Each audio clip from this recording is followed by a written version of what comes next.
Hey there YouTube, what's going on? Today I wanted to make a quick video talking about the March on Ifrit Raid event going on. The March of Ifrit Raid event is the second raid event that we've gotten so far. The first one being the Christmas snowman one. There are two main things that set the Ifrit Raid event apart from the Christmas one that we got earlier. The first one being that Ifrit has this big hit point pool that gets subtracted as everybody on global fights Ifrit and does damage to him.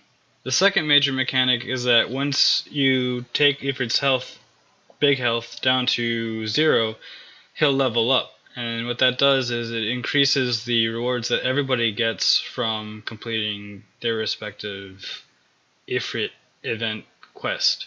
Now what I like about these two mechanics is that it gives a sense of community to the players. It makes it feel like we're all working together to take down Ifrit, like an actual raid, from a MMO. Another interesting thing about this event is that it's using 5 of its own orb things, similar to the Colosseum orbs, as quote-unquote energy in this case.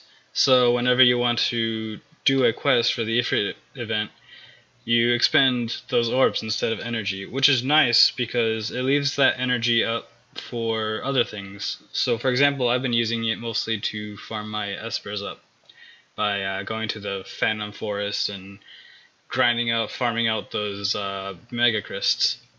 Unfortunately, the 5 orb things is kind of a double-edged sword because it means that you do only get 5 runs, and it regenerates at 1 hour per run or per orb or whatever.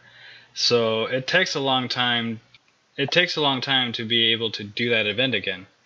What that means is no matter whether you've failed at doing the elite level or you've just been farming the lowest level, you always get 5 shots, which kind of punishes the newer players a little bit because you can't farm the lower events and do them more like you could in, say, normal events like King Mog events.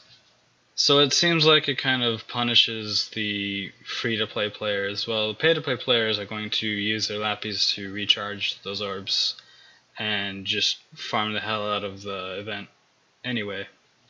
Another con is that while people get rewarded for being able to take Ifrit down, Ifrit himself is on a timer.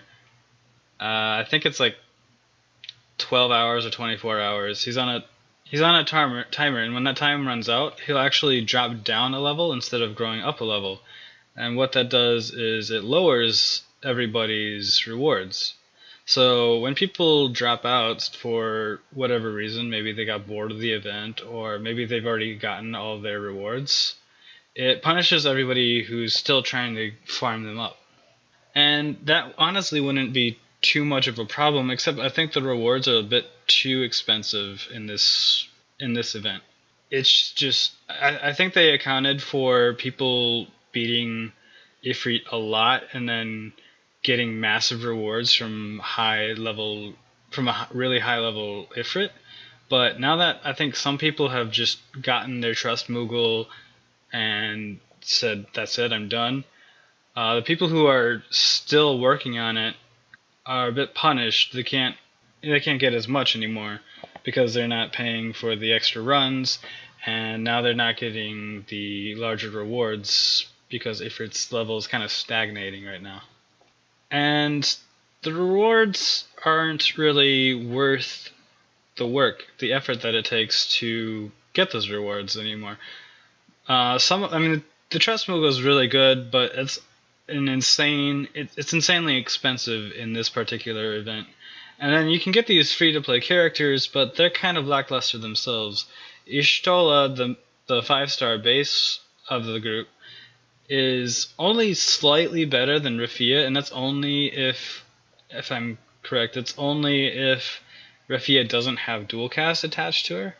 So in the end, it's hard to farm up because you only get 5 shots, and then the rewards aren't really that worth it anyway. So that makes the raid itself feel kind of like a waste of time after a certain point.